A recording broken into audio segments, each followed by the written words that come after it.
So by now, it's pretty much a running joke in the gaming community that Capcom will port their game to everything under the sun to sell you the same game they released 2 decades ago, and there is probably no game they have ported to more systems than Resident Evil 4. This game has been on everything: the GameCube, the Wii, the Xbox 360, the PC. 20 minutes later. One of the most hilarious and intriguing versions of Resident Evil 4, however, is the version we're going to be looking at today, Resident Evil 4 Mobile Edition. The thing that makes this version of the game so interesting is that it released back in an era where mobile gaming was incredibly primitive.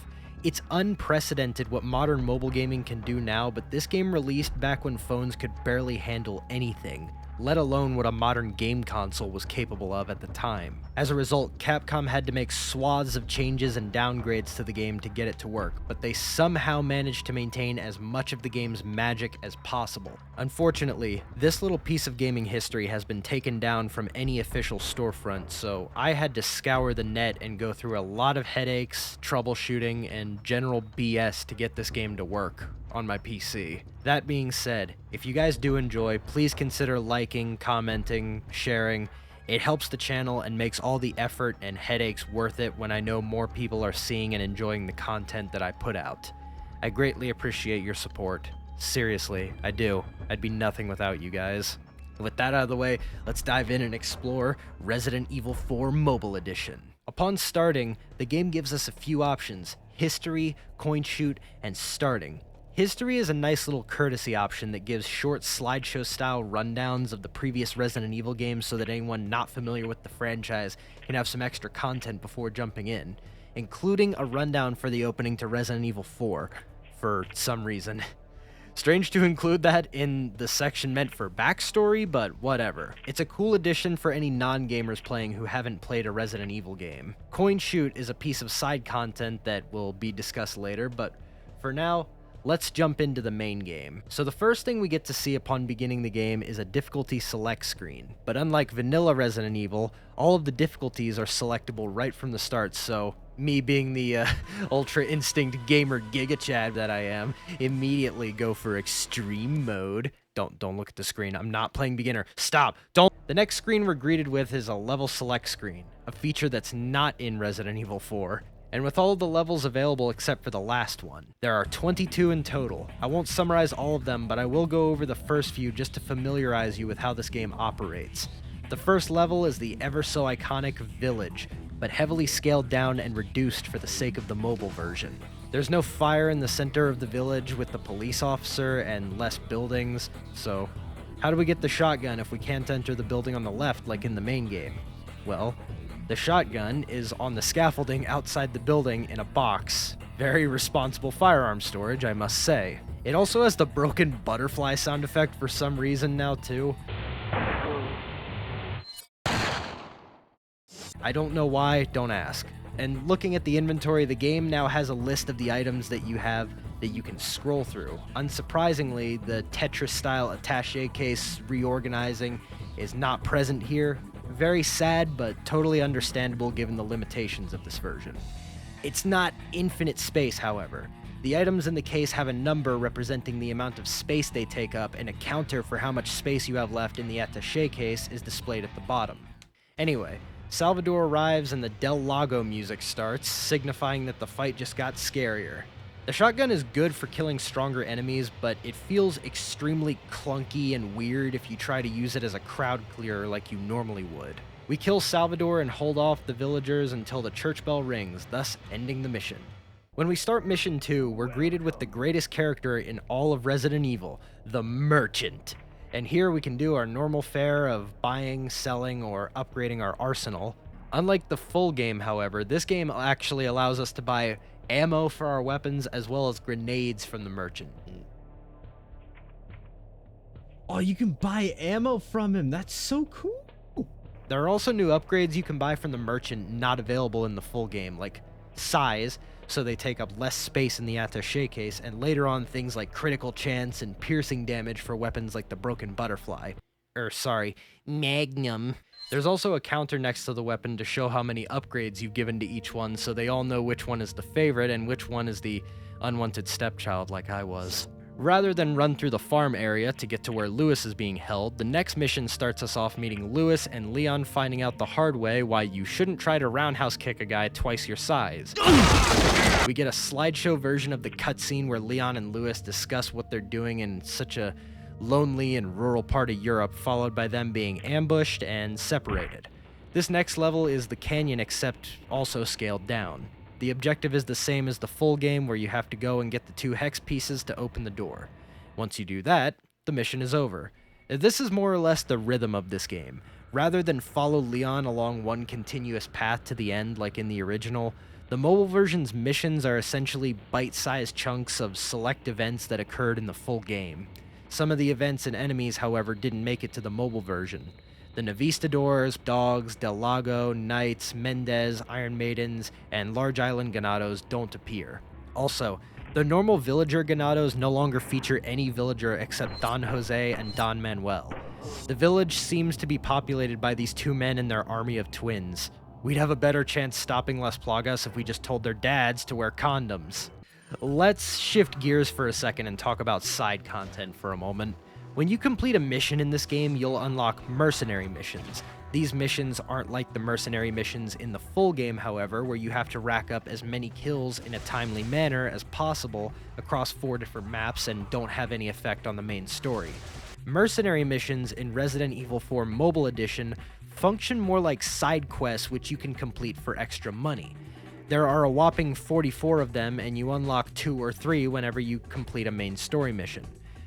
They're more or less dropping you into the areas you played through in the main game with varying objectives like protecting Ashley until the timer runs out, clearing an area knife only, or killing a boss you've already fought once while under the stress of a time limit, and many more. Their addition essentially means if you run into a mission where you feel unprepared and need to come back when you're more powerful, these missions open up the door for that. You can also go replay old missions and look for treasures you may have missed to sell for money.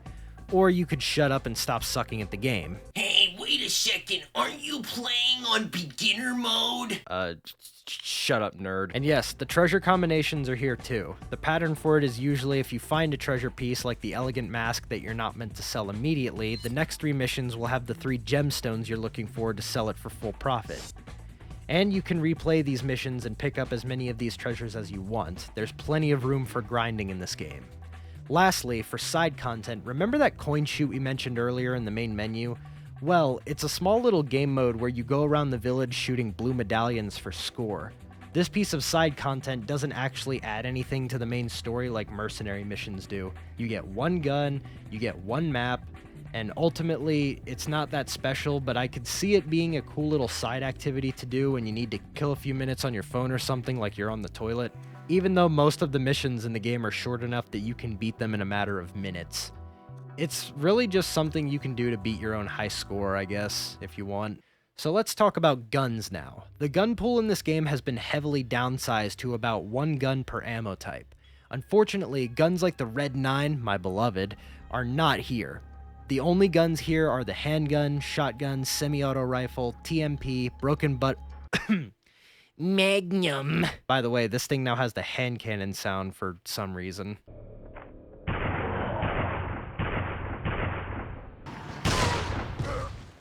The mine thrower, the rocket launcher, the hand grenade, the flash grenade, and the PM rifle. What is the PM rifle, you ask? Good question.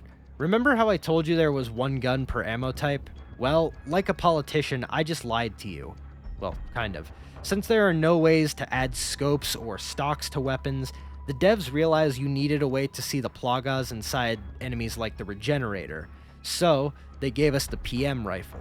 It's literally just a semi-auto rifle with a green filtered scope on it that lets you see the plaga, so the game essentially has 2 of the same guns, more or less. Actually, you could be forgiven for forgoing the PM rifle altogether since you can purchase Magnum ammo in this game for stupid cheap from the merchant. Just pump a few Magnum rounds into them and they're as good as dead. On the story mode side, protecting Ashley is surprisingly not as monumental a task as you might assume given the extreme levels of clunk present. She's still not very good at thinking for herself and she's still a walking inconvenience, but at the very least you won't have to worry about doing the chapter where you play as her and guide her back to Leon, as that was one of the missions that ultimately ended up being cut. Thank God. Oh yeah, let's jump back to the difficulty section real quick. Despite there being 5 difficulties in total to choose from, honestly, there isn't much difference from the hardest to the easiest. Not that I would know, because I only played the game on extreme mode because I'm an epic giga. The merchant has some cool new additions like different variations of tactical vests as well as infinite grenades. Unfortunately, Leon doesn't appear in the campaign with the vest like he does in the full game when you buy it. There are 3 variations here, one that takes away 10% of all damage done to you, one that takes away 20, and one that takes away 30. Lastly, there appears to be a new attaché case that's double the size of the biggest attaché case from the full game at a whopping 240 blocks of space.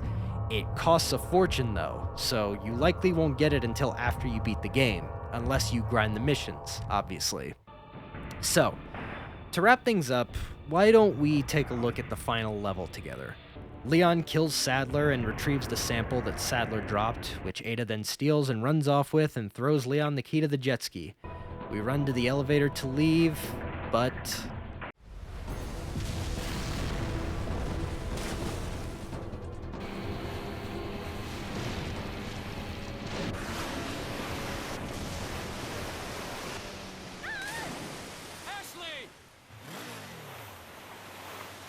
yeah, it's just a cutscene with some pre-rendered gameplay footage of the end where you ride out of the island on the jet ski. They basically gave us 3 minutes to run to the elevator that's 10 seconds away. So, that was Resident Evil 4 Mobile Edition. To be honest, I enjoyed playing this game. It was janky and primitive considering it was a product of early touchscreen phone gaming, but it was also charming in that sense because it feels like they wanted to preserve as much of Resident Evil 4's magic as they could. The perfect blend of bizarre clunk and primitive charm just kind of kept me coming back. I actually got somewhat addicted to playing it while gathering footage for this video. It pulled me in a way that made me chuckle, but it also made me feel nostalgic and smile. You know what else makes me smile? You do. Now give me a kiss. No? Oh. Okay. No, but seriously, if you guys want a part 2 covering the second version of Resident Evil 4 Mobile, yes, that exists. Leave a comment and let me know. And while you're at it, subscribe, like, share, all that stuff that helps the channel. Seriously, I greatly appreciate the support all of you have given me over these past few months. You are actually making my dream come true by helping push this channel. I know that sounds corny, but it's true. Thank you guys so much. You are the best. My name is Dom. I love you guys. I'll see you later.